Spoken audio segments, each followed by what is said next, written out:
I like working at JAM? I like the office morale. So we have a lot of fun together. Similarly to Matt, in the agency style, you work hard and you play hard. Sometimes you're there for 12 hours a day. Sometimes you have your valleys where you only work 5 hours a day. I haven't experienced that yet, but I'm told that that's the case. I actually like the work. So I do enjoy getting up out of bed, going to work, and evaluating creative. That's part of my role, which I'll talk more about. Sometimes I play the role of a copywriter. Not often, because that's not my specialty. Sometimes I play the role of art director. Again, not my specialty, but that's the opportunity that I have working with the agency resources. Although, you know, some days you have bad days and they feel long and it feels like you're losing hope, when it comes to kickstarting your career, I want you to be confident in yourself. I want you to be confident in your education, confident in your qualifications, and confident in what sets you apart from the competition.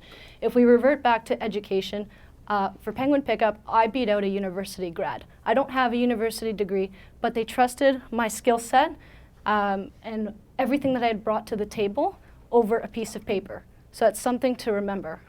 You know, it's not always about your education. It's also about what you've learned in your previous roles and how you can apply it into the workforce and what value you bring to the table.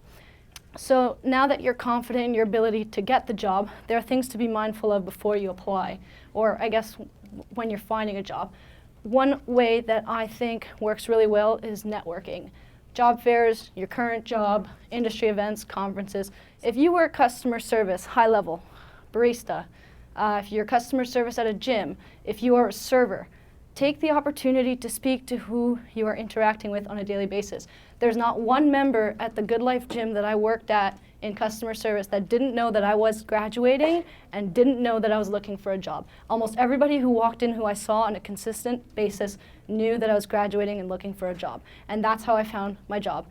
One gentleman who I saw every Friday afternoon came in. I said, "Hey, how's your wife? How are your kids?" "Great, thank you." "Hey, by the way, I'm graduating and I need a job. I went to school to get a job." He goes, "What did you study again?" "Marketing." "Great." I said, "Is Smart Centers looking?" "Not yet, but maybe 4 to 6 weeks. Send me your CV." The interview process was lengthy, it was difficult, but had I not spoken up, I may not have gotten the job. So once you've gotten the interview, dress for the job you want, not the job that you're applying for. You know, the agency setting is very casual. I've always known that about going into an agency, but I still wore dress pants, I wore a dress shirt, I wore a blazer, I got all done up both times. And don't ever forget to, you know, be consistent with the way you present yourself, especially when you're meeting those people for the first time or the first couple of times. Is your elevator pitch ready? So if someone gave you 30 seconds or a minute to leave a lasting thought, do you know what you would say? Have that ready, because there will be people who give you that opportunity. Before I leave, is there anything else that you want me to know about yourself and why you should get the job? Know the role, know the company inside out, and have questions for them. Employers really appreciate when you come back with some questions, whether those questions are about the company and you just weren't able to find that information online, or whether it's important to you. My favorite question to ask is, what do you like about working here? Because you can get a sense of the culture that they work in. It could be yours too. It could be something you're interested in, but just make sure you have anywhere between 3 and 5 questions for them in the interview process. Real life examples. This is a big one. I'm sure you're all very good at answering questions.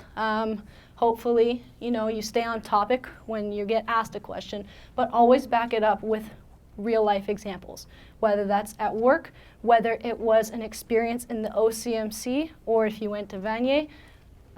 Whatever the case is, just try and back it up. It could even be a project that you worked on in school. It really doesn't matter. It just shows that you can relate back to your previous experience, answer the question, and then move on from there. And if there was a problem that occurred, how you solved it.